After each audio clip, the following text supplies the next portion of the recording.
Hello and welcome to the Quiver channel. I am Jason, your host.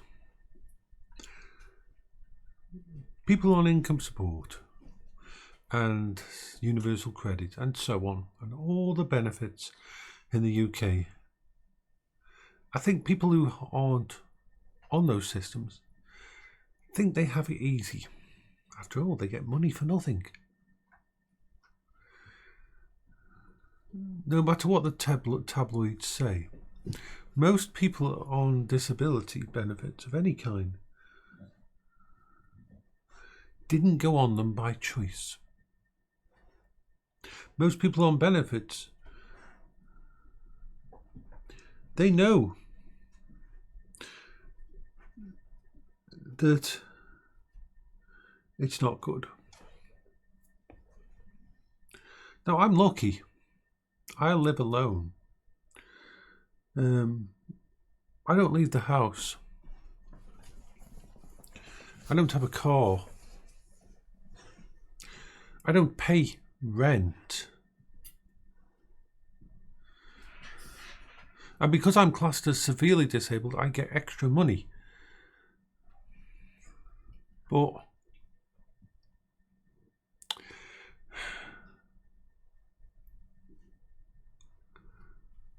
there's a lot of people out there who aren't in my position.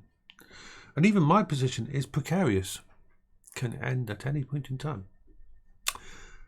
One of the scariest things to have happen is a review.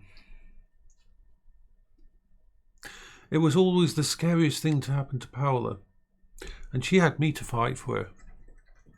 But every year, even though Paola had cancer, even though she was not going to get better, in fact she was only ever going to get worse, every year or every other year they would send out a letter and say, oh, by the way, we've got to check you again, we've got to do this, you need to prove all these things that you deserve to be on these benefits. And the problem was this: I did most of the stuff for Paola.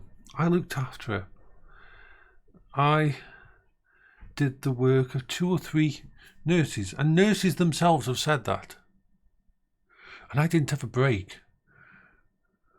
I was from 6 in the morning till midnight usually. I did it because no one else could. I did it for love.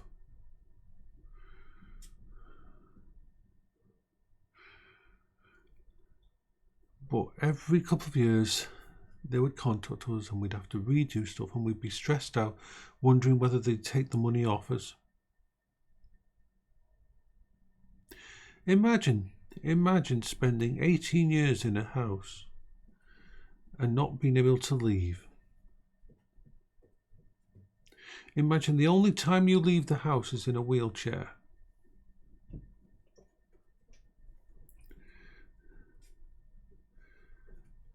And imagine dealing with pain and suffering, and then some fucking bureaucrat holds your life in their hand. Some fucking civil servant, some fucking member of the Department of Work Retention can say a yes and no without even knowing you.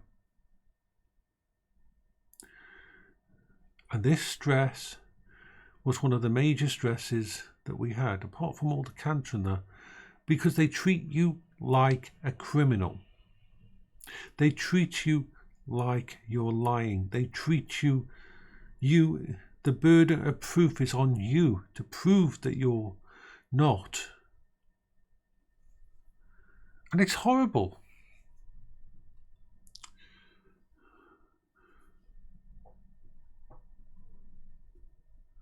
And you know what they said to me?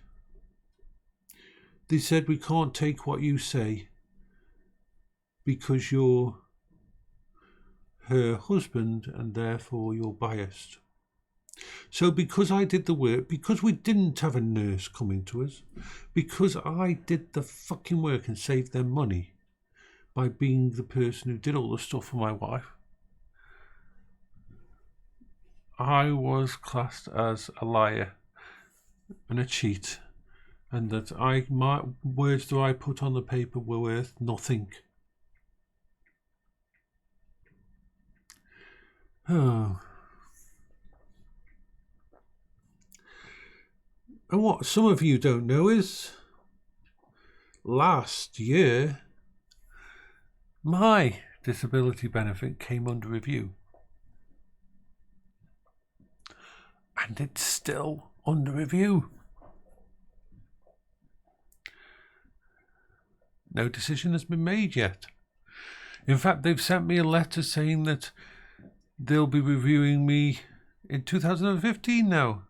That this is ongoing. That they'll keep paying me, even though my claim is under review and my claim could end at any point in time. They've given themselves till 2025, yeah, 2025. That's another layer of stress I've had ever since they started looking at this. It isn't that I've got any better. But once again, because I look after all this myself, because I have coping strategies, because I take care of myself instead of being a burden on social services,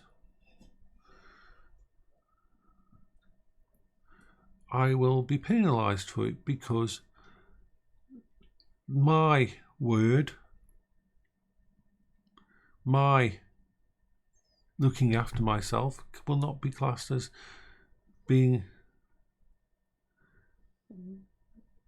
I'm biased because I'm me. And it sucks. It really does.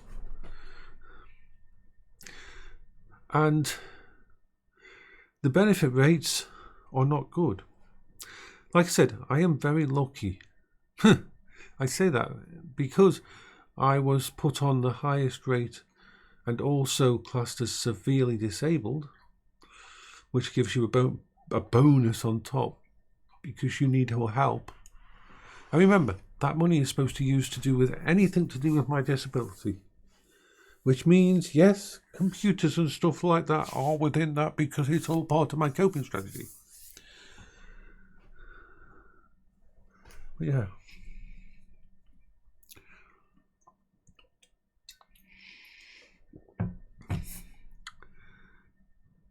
It's bullshit. A lot of it is. This is Jason from the Quibber channel. I hope you're all having a good day.